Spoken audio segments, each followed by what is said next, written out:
My name is Sarah Johnson, and I'm a pediatric occupational therapist and part of the infant development team here at Emerge Pediatric Therapy. I am also a certified lactation counselor.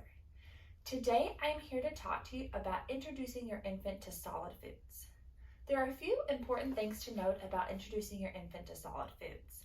The first is that the American Academy of Pediatrics and the World Health Organization recommends exclusively breast or bottle feeding until your infant is 6 months of age.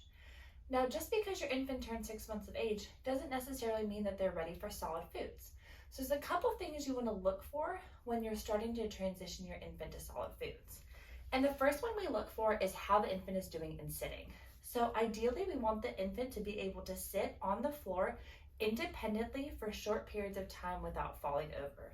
And that will look like them able to maintain an upright posture on the floor, not slump forward, and not fall over to either side. Another thing we look for when infants are starting solid foods is if they have interest. So if the infant is sitting at the table with you during meals, are they reaching for your food? Are they watching you while you're eating? Or are they showing any interest in what you are working on? Another thing we look for is the infant's head control. And this kind of goes along with sitting. So we're looking for the infant to be able to hold their head up so that their airway is nice and open for when we introduce foods, and that will decrease the chance of choking. So if you have all three of those signs, then it might be time to start your infant on solid foods. And we have some additional videos that can talk about which foods to introduce first and how to progress them through various textures. One other question that parents ask us a lot is about high chairs. And I'm just going to briefly talk about the top things we look for when talking about a proper posture in a high chair for your infant. So the first thing we want to consider is how the infant is sitting in it. So if the infant is in the high chair and there's a lot of space on either side or there's space behind them, that's when we're going to utilize a towel roll. So we want to make sure that the infant's able to sit back so their back is resting either on the high chair or on a towel so that they feel supported. The other thing we're looking for is that the end of the chair should be right at the bend of their knee. And that's why you might need to move them forward a little bit so they get that good knee bend and put a towel or a pillow behind their back. Ideally, we want infants' legs to be in a 90-degree angle. So we have a 90-degree angle between the hip and the knee with the foot flat.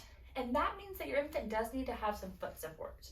And this varies a lot based on what type of high chair you're using, whether it's one that goes over a chair or is a standalone, but a really important thing to look for is foot support.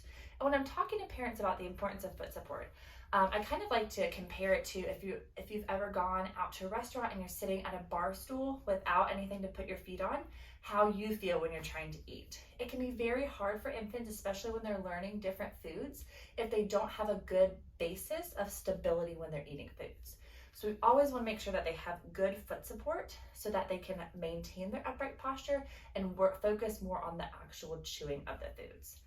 And the final thing we look for infants is the height of the tray. So ideally, we want the infants to have another 90-degree angle, so bent elbows, and the tray be at that area. If the tray is too high, like this, it's going to be hard for the infant to feed themselves. And if it's too low, they're going to be extending their arms too much and have to work that much harder to bring foods to their mouth.